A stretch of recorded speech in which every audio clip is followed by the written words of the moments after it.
Halo semuanya, kembali lagi bersama saya Madianto. Kali ini kita akan membahas tentang cara memaksimalkan gaya hidup minimalis. Mengadopsi gaya hidup minimalis bukanlah suatu hal baru. Konsep akan hal ini sudah lama ada, dan biasanya fokus pada diri terhadap hal-hal dan barang-barang yang dibutuhkan, serta membuang barang yang dinilai sudah tidak lagi memiliki manfaat. Meski sering dikaitkan dengan gaya hidup modern, kenyataannya gaya hidup minimalis dapat dilihat dalam berbagai sejarah, seperti ajaran Islam tentang zuhud dan ajaran Nabi Muhammad, juga pada ajaran agama Buddha yang cenderung menghindari harta benda duniawi dan menyimpan barang yang dimiliki hingga bertahun-tahun.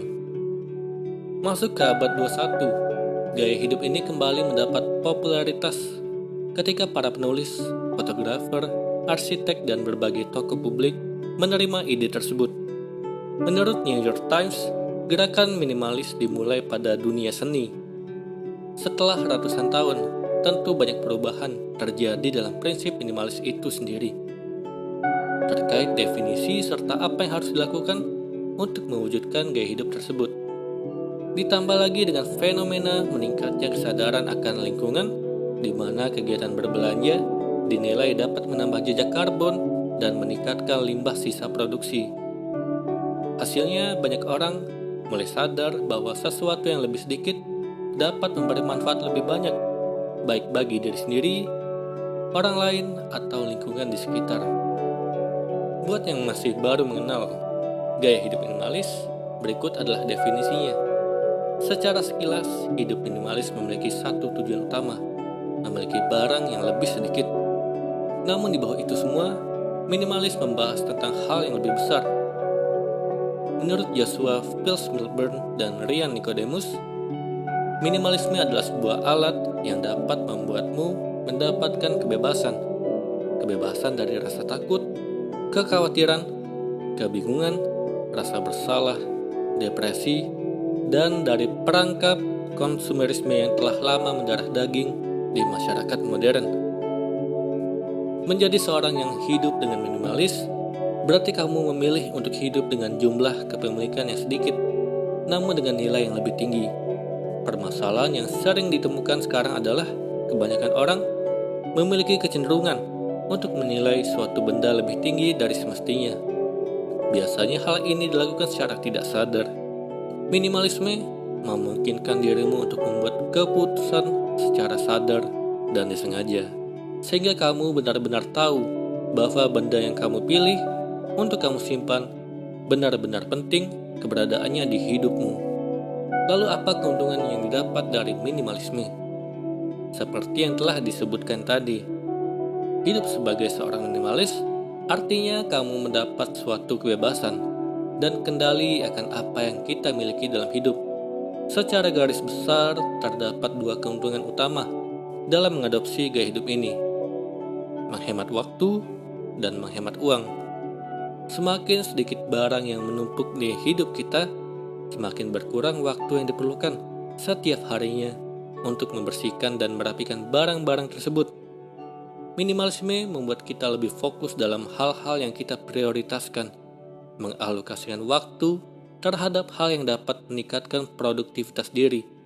Selain itu, menurut sebuah penelitian oleh Darby Sackbe dan Rena Rapeti di tahun 2009, memiliki barang yang lebih banyak dapat meningkatkan kortisol atau hormon yang memicu stres dalam diri seseorang. Maka dari itu, membebaskan rumah dari barang tidak terpakai dapat membantu membebaskan pikiran.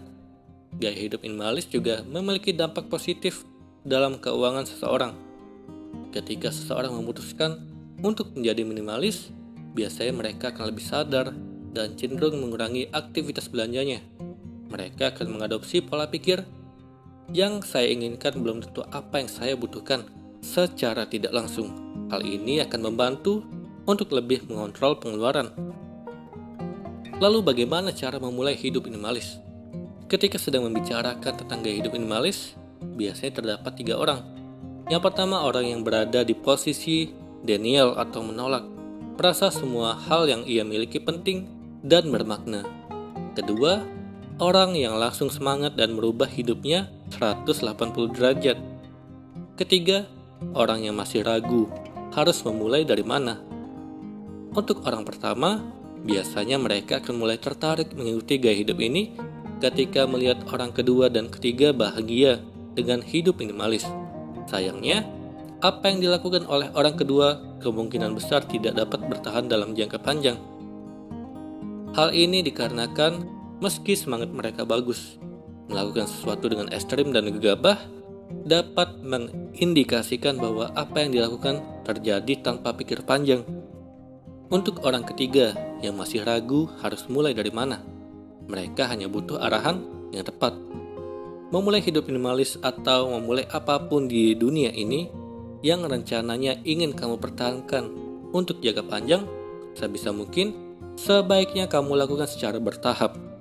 Hal ini melihat apa yang cocok dan tidak cocok dengan hidup kita. Karena itu ada beberapa hal yang harus kamu lakukan ketika ingin mengadopsi hidup minimalis. Yang pertama, tulis apa yang biasanya membuatmu tertekan. Hal ini memungkinkan dirimu untuk mengetahui hal apa saja yang harus kamu lepaskan dalam diri.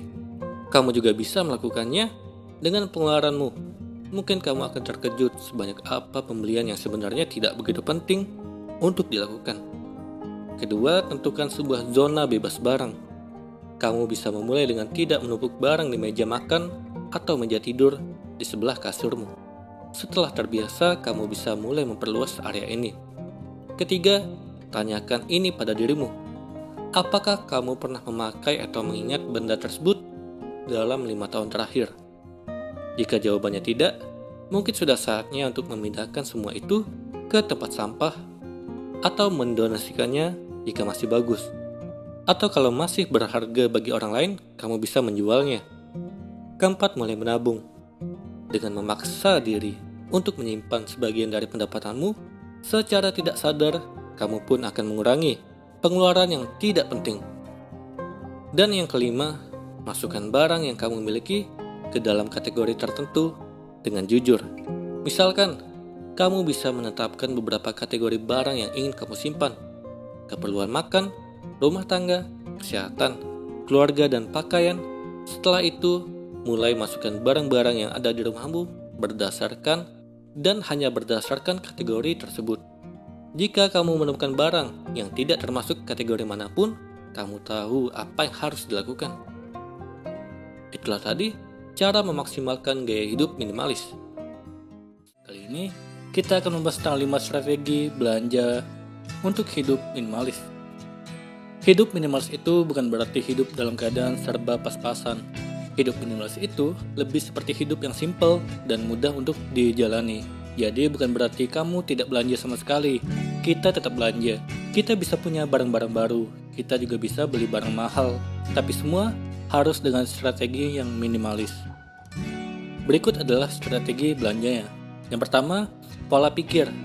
Hidup minimalis bukan hidup sengsara, pas-pasan atau tidak punya apa-apa. Tapi memilih untuk fokus pada hal yang penting dalam hidup. Jadi saat belanja, kita harus berpikir apakah barang ini penting sekali untuk kita miliki atau apakah barang ini bisa memberikan nilai lebih untuk hidup kita. Kita juga harus mengetahui mana yang kebutuhan, mana yang keinginan.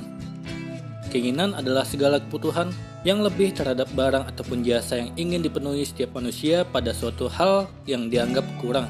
Keinginan tidak bersifat mengikat dan tidak memiliki keharusan untuk segera terpenuhi. Keinginan lebih bersifat tambahan ketika kebutuhan pokok telah terpenuhi. Kebutuhan adalah semua barang atau jasa yang dibutuhkan manusia demi menunjang segala aktivitas dalam kehidupan sehari-hari manusia tersebut. Kebutuhan tidak akan lepas dari kehidupan sehari-hari. Ketika kamu ingin membeli sesuatu, pikirkan bahwa benda itu akan terpakai atau tidak. Misalnya kamu sudah punya sepatu untuk kamu jalan-jalan. Jika kamu membeli sepatu lagi dengan fungsi yang sama, apakah itu akan terpakai nantinya? Atau hanya jadi pajangan saja? Banyak orang yang sudah membeli barang baru malah menyesal, terutama gadget atau smartphone. Dua benda ini selalu keluar versi terbarunya atau varian barunya tiap bulan atau tiap minggu. Baru beli bulan ini, keluar yang baru yang harganya lebih murah. Lebih keren lagi. Jika kamu takut menyesal, lebih baik tunggu dulu sampai benar-benar cocok.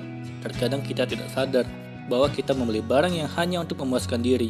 Rasanya senang setelah membeli, nyatanya tidak pernah digunakan. Mau dijual, takut butuh.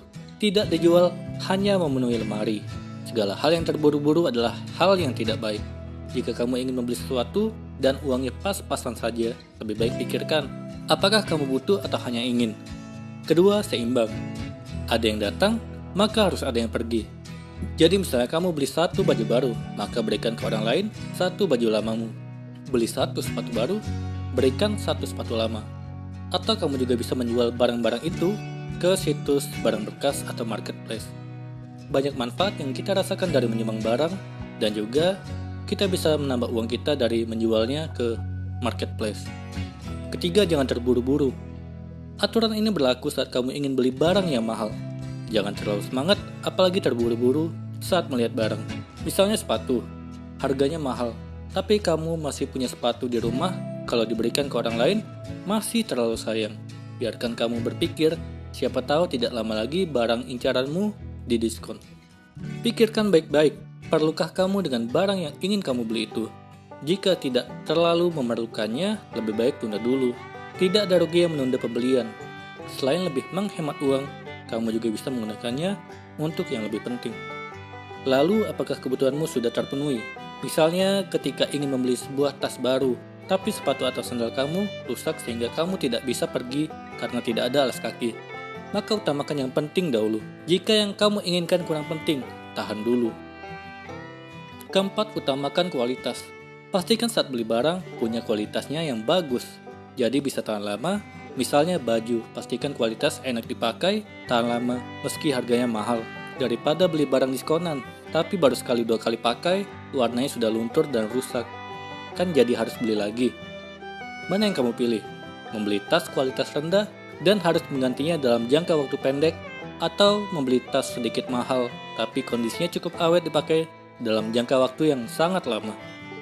Jika dilihat dari sisi ekonomi, tentu saja disarankan membeli tas dengan kualitas yang jauh lebih baik daripada harus mengganti tas sebulan sekali karena bahan baku yang sembarangan. Gunakan prinsip kualitas daripada kuantitas. Jadi sangat rugi jika kamu memiliki puluhan tas di lemari, tapi tak satu pun yang tahan lama. Harga mesin cuci merek A lebih murah dari mesin cuci merek B, tapi kualitas mesin jauh lebih baik dari merek A. Mana yang kamu pilih? Jika kamu hanya memiliki uang untuk membeli merek A, ada baiknya ditunda terlebih dahulu niat tersebut. Kamu masih punya waktu untuk menabung membeli barang yang berkualitas. Jangan asal murah. Kamu sebagai konsumen harus jeli melihat kondisi barang yang akan kamu beli. Alih-alih membeli mesin cuci murah, kamu akan merugi karena mesin yang cepat rusak dan menghabiskan biaya jasa servis yang tidak sedikit. Barang yang berkualitas biasanya sudah tidak diragukan lagi bagi para pelanggan setianya. Perlu kamu ketahui, barang berkualitas bukan selalu yang mahal. Bahkan level mahal atau murah pun sangat relatif. Konsumen harus menyadari, bahan yang berkualitas tentu terbuat dari bahan pilihan dan dengan proses pembuatan yang terbaik. Sebagai konsumen yang cerdas, jangan terlalu menjadi korban merek.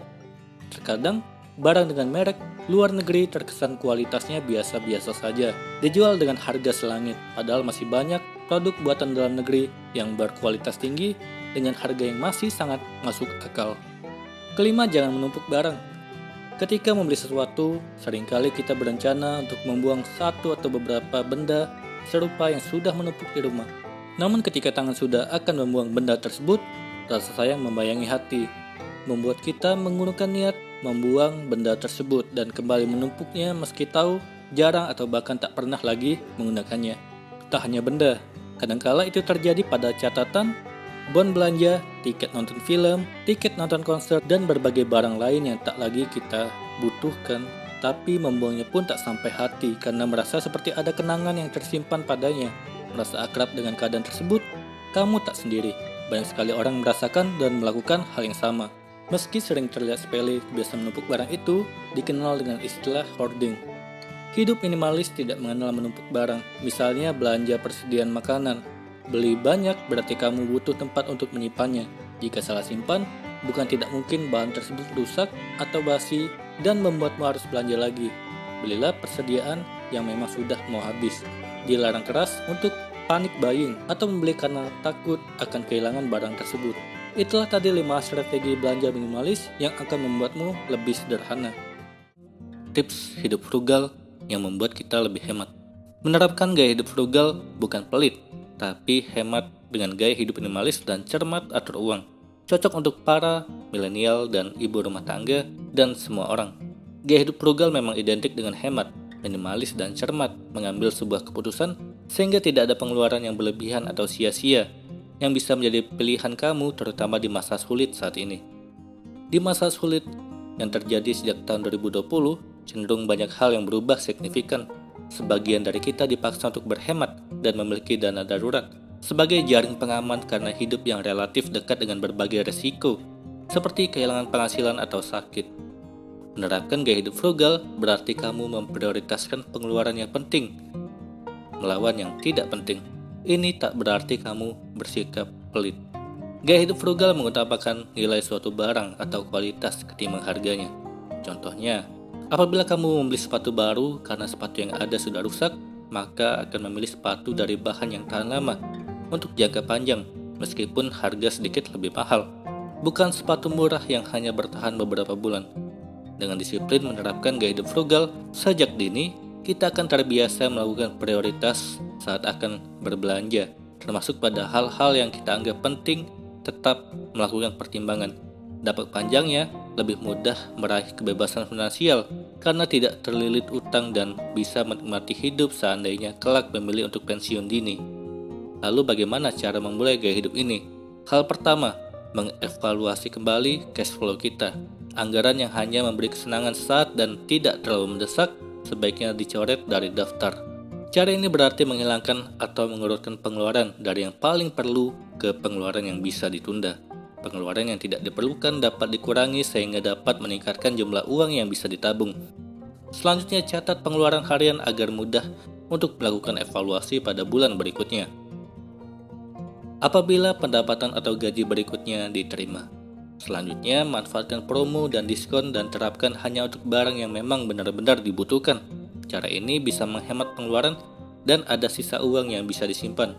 Kemudian hilangkan keinginan untuk mendapatkan pengakuan status sosial dari lingkungan atau lebih tren dengan istilah pansos, karena ini bukanlah kebutuhan, tapi keinginan atau gengsi.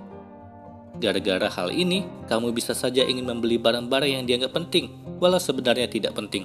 Misalnya mengganti gadget berbasis Android menjadi produk Apple atau iPhone demi ikut aplikasi kekinian, padahal informasi bisa didapatkan dari sumber lainnya seperti Discord group, portal berita, webinar, YouTube, dan podcast.